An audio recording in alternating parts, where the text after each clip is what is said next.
আওয়ামী লীগ থাকবে কি থাকবে না এই প্রশ্নটি নিয়ে যদি আমরা আলোচনা করি, বাংলাদেশ জামাত ইসলামকে আপনারা অনেক গালাগাল দেন, তাদেরকে যুদ্ধাপরাধী বলেন, তাদেরকে ৭১ বিরোধী বলেন, কিন্তু আমাকে কেউ কখনো দেখাতে পারেনি গত ৫৪ বছরে জামাত এই অপরাধটি করেছে। খুব মন দিয়ে শুনবেন, আমাকে কিছু সময়ের জন্য রাজাকার বলেন, সবসময় তো জামাতকে গালাগালি করি, আজকে একটু জামাতের ভালোটা বলি। কেন ভালোটা বলবো? কারণ যেটা সত্য সেটা আমি বলবো, আর যেটা অসত্য সেটা জামাতের বাপ মার হলেও আমি সেটা দিয়ে কথা বলবো না।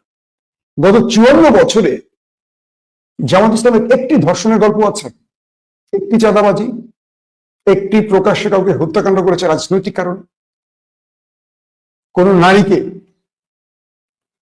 যেটা বললাম যে শিশু বা নারীকে নির্যাতন করেছে, লুটপাট করেছে, আত্মসাৎ করেছে, টেন্ডারবাজি করেছে, পাবেন না। খুব ছিটে ফোটা। এখন কি হতে পারে, সে জামাতকে পছন্দ করে এমন কোন ব্যক্তি, তো জামাতকে পছন্দ করা আর জামাত করা তো এক জিনিস না। জামাত শিবিরের কথা বলছি, কিন্তু ৫৪ বছর ধরে জামাত শিবিরকে আমরা তুলে চড়িয়েছি, তাদের প্রথম সারিতে তাদের ফাঁসি দিয়েছি, সকাল বিকাল তাদেরকে হুমকি দিয়েছি, একটা দুটা শিবির দেওয়ার সকাল বিকাল নাস্তা করে, এরকম বহুত স্লোগান দিয়েছি। আমি ব্যক্তিগতভাবে আমিও দিয়েছি, কারণ আমি ইউনিয়ন করে আসছি।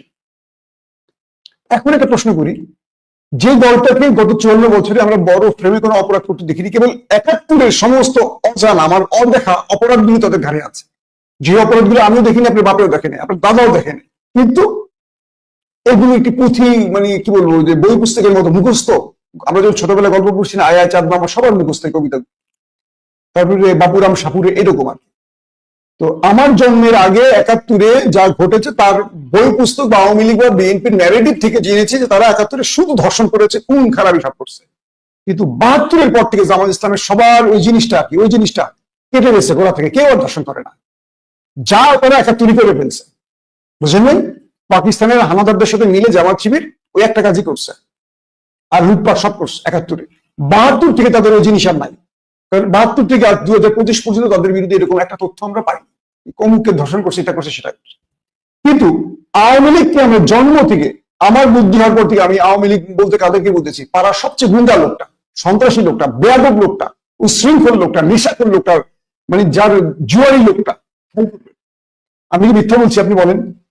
যারা আওয়ামী লীগ করেন পাড়ার সবচেয়ে উশৃঙ্খল, সবচেয়ে বেয়াদব, অভদ্র, লুটপাটকারী, নেশাখোর, ওই লোকটা কিন্তু আওয়ামী লীগ করে। একটু মিলে দেখেন আমার কথাটা।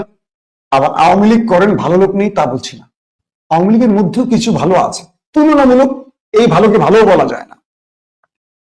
তো কিন্তু সারা দেশের মানুষ আওয়ামী লীগকে মুক্তিযুদ্ধের চেতনার একটা স্লোগান দিয়ে ক্ষমতায় বসিয়েছে।